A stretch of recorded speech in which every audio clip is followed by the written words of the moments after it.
आज की खास पेशकश जिसका शीर्षक है मौका। एक बार एक गांव में एक साधु रहता था और वह भगवान को बहुत मानता था।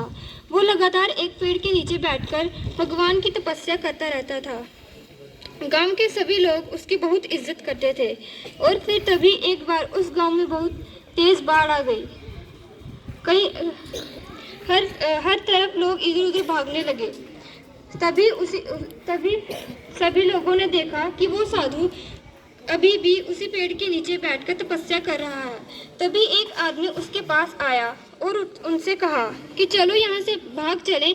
लेकिन तभी साधु महाराज ने कहा कि तुम सब लोग अपनी जान बचाओ, मुझे तो मेरे भगवान बचाएंगे।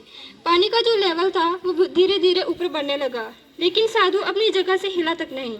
कुछ देर बाद पानी साधु की कमर तक पहुंच गया।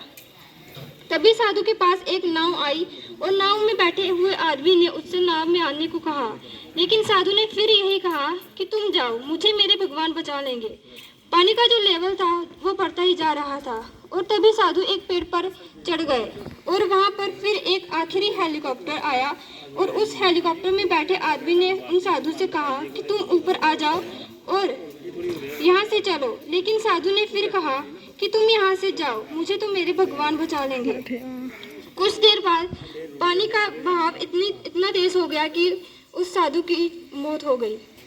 और फिर मौत के बाद जब साधु महाराज स्वर्ग पहुंचे तो उन्होंने भगवान से पूछा कि मैंने आपकी इतनी तपस्या की, इतनी भक्ति की, लेकिन फिर भी आपने मुझे क्यों नहीं बचाया? ऐसा आपने मेरे साथ ऐसा क्यों किया? तभी भगवान ने कहा कि अरे मूर्ख, मैं तो 3 बार तेरे पास तुझे बचाने आया, एक बार पैदल चलकर, एक बार नाव में और एक बार हेलीकॉप्टर में, लेकिन तू मुझे पहचान ही नहीं पाया।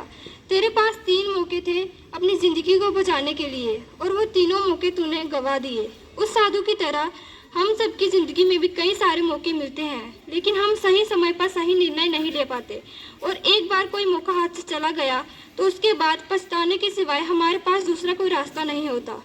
तो आज के बाद आपकी ज़िंदगी में जितने भी मौके आएंगे, हर मौके को अपनाओ, क्योंकि हमें नहीं पता कि कौन सा मौका आपकी कौन सी अपॉर्चुनिटी आपकी ज़िंदगी बदल दे और कौन सी अपॉर्चुनिटी हो जो आप मिस कर दो, जिसकी वजह से आपको अपनी ज़िंदगी में पछताना पड़े। धन्यवाद।